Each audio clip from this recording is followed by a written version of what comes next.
Colored people weren't alcoholics to begin with. They were introduced to alcohol to sell their land.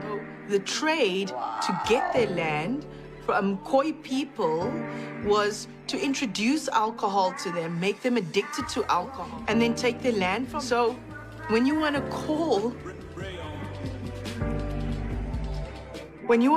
colored people alcoholics or addicts, again, understand where that was introduced. The other thing was that Khoi people didn't want to be sold into slavery. When slaves were picked, the value of slaves were determined by their dental hygiene and their dental health. So they would remove their front teeth so that they wouldn't be forced into slavery, because then they wouldn't be a valuable slave. We've always been in the middle. We've always been talking about black issues and white issues. Colored people are just lost somewhere in translation. When we speak to black people about that issue, they say things like, oh, but you are black like us, but we can't seem to find an identity within that blackness. We internalize particular notions of coloredness, and we believe that colored is better than black, and not that colored is a kind of black, one of a multiple number of experiences of blackness and oppression. Prior to the arrival of Europeans, Khoi and, for example, the Amaxhosa people lived peacefully together. Yes, of course, there were skirmishes. No one's saying there weren't skirmishes.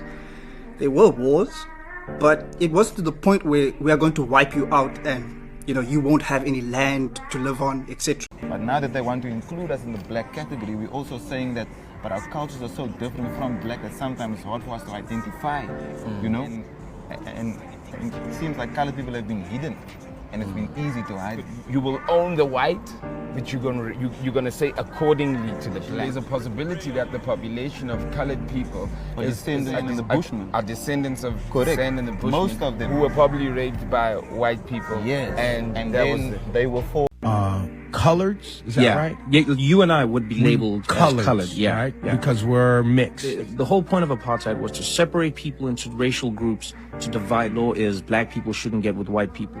Ironically, a lot of the time, those white people that make those laws are tempted by the dark chocolate. They dabble themselves, and then there's children, the fruits of this crime. And then what do you do now? You have to create a new race, because you cannot argue. You're like, what is this new group?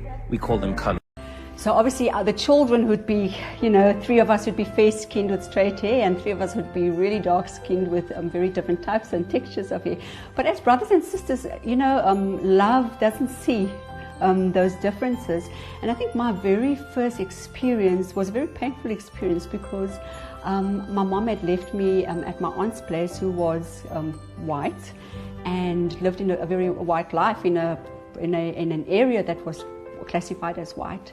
And I was welcome there because I had a skin tone that was acceptable. And when I'd go there, I would be told that, you're Italian. My identity was really under attack from a very young age. The real defining moment for me was one day when my dad dropped me off after he had to go to a meeting, and my aunt closed the door and turned around and said to her husband, "This kafir." And the word kafir, by her tone, I could tell was not a good word. I think colored people are racist. The broader picture of colored people being, in fact, black people. So, in fact, it is an internalized racism. My family, we were always very big activists, ANC, UDF, and but when we sit around the table, my opa and my uncles will still say the K word. It's not something I really tolerate anymore, and it's something that I'm trying to educate my family about.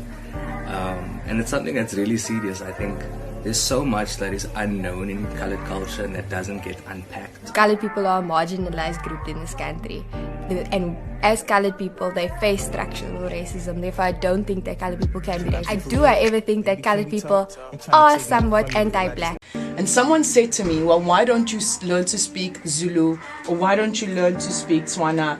And I was like, well, I guess that would be like the oppressor asking you to speak English, isn't it? Because now I have to change an element of myself, or add an element of myself. I can book work. So now I'm going to be a colored woman speaking Zulu. So when you look away from the screen, I really could be black. The most difficult thing to be right now is colored in this country. I think a lot of colored people find themselves in this situation where we're too light to be black and too dark to be white. And when you actually say, no, I'm colored, it just shatters they can't comprehend, because to be coloured, it just confuses people when you kind of break the mold of what they perceive a coloured person. I grew up in a coloured family, not really aware of apartheid in the apartheid era. Because of the Groups Areas Act, you had particular groups of people living in areas. My mom was a very fair-skinned coloured woman, and her parents were classified white. My father was a very dark-skinned coloured man, so my dad would border on coloured black.